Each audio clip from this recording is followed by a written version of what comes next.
If you're watching this, I just want you to know I'm really beautiful. Hello, everyone.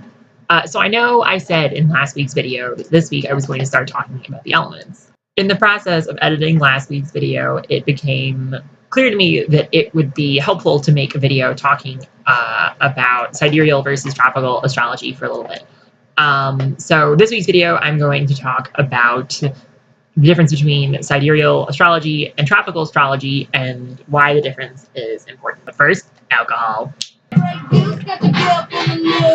This is not actually Grey Goose. This is just cake vodka. Neat. I'm that classy. You all aspire to have the alcohol snobbery that I do. So we're going to talk about sidereal versus tropical astrology. So what are the two? Well, a little bit of history first. So back in the day, right, like, I don't know, the 1600s, the 1300s, I don't know, a while ago. I'm kind of drunk. This is difficult to say. Back in the day, when people said the sun was in Aries, it actually meant that the sun was physically located in the constellation Aries. Or in the sky, it looked from our perspective like the sun was within that constellation or right next to it. The thing is, over time, the constellations have been shifting backwards through the sky, right? Such that now, during the first month of spring, right, so from about March 20th to April 20th, 420, the constellation that's actually in the sky during that period is Pisces. Right. Now, some idiot, I don't know why, but some idiot was like, hey, the first month of spring should just be Aries. Like, we should just not care. Like, stars? It doesn't matter. I don't know why that's a thing, but it is. Just don't question it. Accept it. That's the rule. I don't make them. I just enforce them. In astrology, when we talk about what constellation a planet, the sun, the moon, whatever is in, we're talking about what constellation that planet would be in if it were like the 1600s and the constellations hadn't shifted through the sky, right? This is normal astrology. That's how things work, right? Now, even more idiots were like, oh, what if we based astrology on like what constellations the stars and shit are actually in, rather than on what they would have been in before all this shifting happened? That shit is stupid. It's called sidereal astrology, and it's kind of like the straight rights movement in that the only people who think that there are two sides in a debate are the people on the wrong side. It's also kind of like the straight rights movement in that I assume everybody who practices sidereal astrology has terrible taste in music. I've always been confused as to the notion of a gay agenda, because I don't know any queer people sitting around planning shit, right? But like, I am convinced that there is a committee of like straight people in like Crocs and sweatpants being like, we need to put Panda on as many radio stations as possible. Do you like Panda? Yeah. Nobody likes Panda. Why is it on the I don't know. Anyway, astrology. Right. Sidereal astrology is bullshit. Anecdotally, none of the people I can think of in my personal life, in fiction or in, celebrity culture, fit with their sidereal astrology sign. Do I have them right? I can't remember which one is sidereal and which one is tropical, because the thing is, I never call tropical astrology. I call it right. It's like there's not an antonym for the word homophobe, because it's human being. It's like person with a brain. I don't need to distinguish. Right? That's the assumption. It should be the assumption. This book is actually gold. If you need like a reference text, I look this shit up all the time, because Ray O'Ryan, the author of this book, is brilliant. Sidereal astrology doesn't make any sense to me, right? Take, for example, Lord Voldemort from the Harry Potter series. In the series, in canon, he was born on December 31st, right, which would make him a Capricorn.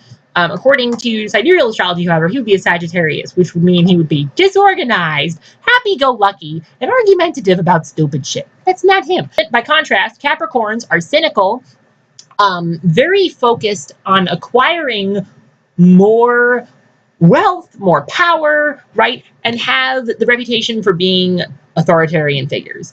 It makes a lot of sense. He's a dictator that tries to take over the world. He's not arguing about thread counts at Bed Bath & Beyond. Other side note, something that's always bothered me about Lord Voldemort. So in the second book of the Harry Potter series, we find out that the name Lord Voldemort is an anagram of the man's birth name, which was Tom Marvolo Riddle, right? Tom Marvolo Riddle anagrams to I am Lord Voldemort, right? If it were me, I could have come up with something so much better. So, like, for instance, did you know Tom Marvolo Riddle anagrams to Art Mom Dildo Lover? If I were in the wizarding world and some man were like a dictator with that Art Mom Dildo, I would join that army. I wouldn't actually join that army. He was a racist murderer. Even though anecdotally, I don't really think sidereal astrology makes any sense. More broadly, the way this shit works is not by you picking and choosing which things you want to fit into, right? The way astrology works is there's an archetype that is supposed to apply to you, and you have to do the work of saying, this might not seem like something that makes sense to me, right? But I'm going to try to fit myself into it, right? I feel like the reason sidereal astrology is a thing is all these people are like, I'm not that much of a Sagittarius. There must be another reason. No, you can be, parts of the Sagittarius archetype can apply to you, even if they don't all fit, right? That's the way this works. Half-assedly trying to make astrology more scientific by basing things on where the stars actually are rather than on where they used to be in terms of like tradition and history and whatever doesn't make any sense, right? This is not science. No one's saying it's science. None of these are tested. Half-assedly trying to make it more scientific is like when my mother turns on the GPS and then doesn't listen to the directions. Either don't turn it on or listen. Don't complain when you have it on, only follow half the directions and then get lost in the middle of Westchester. This happens a lot. The other problem I have with sidereal astrology is there's a weirdly cultural appropriative aspect to it, right? I have heard, I am no expert in these branches of astrology, but I have heard that Vedic and Chinese astrology are based on a sidereal system, right? So they are based on where constellations are in the sky rather than where they used to be. Again, I don't really know anything about Chinese astrology, but I find it weird when people who are doing Western astrology take little bits and pieces from other belief systems that they don't actually know anything about and try to cram them in. That system might work very well in Chinese astrology. This is not Chinese astrology. That's like your uncle who read one Martha Stewart book about interior decorating and now thinks he's like qualified in Feng Shui.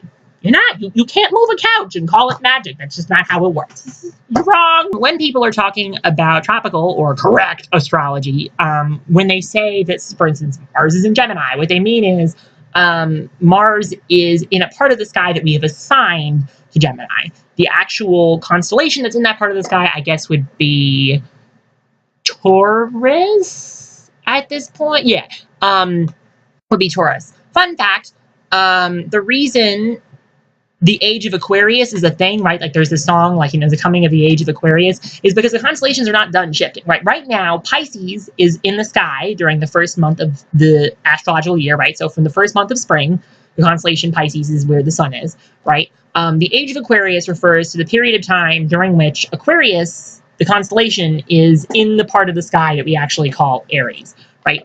It has nothing to do with what house the moon is in or whether or not Jupiter and Mars are aligned. The only thing that Jupiter and Mars aligning does is get people laid. Anyway, that's, I guess, all I have to say. Thank you all for watching. If you tune in next Thursday, I will have another video. Hopefully this time it'll actually be about the elements. Maybe it won't. I don't know. Astrology is my oyster. Yeah. All right. Bye.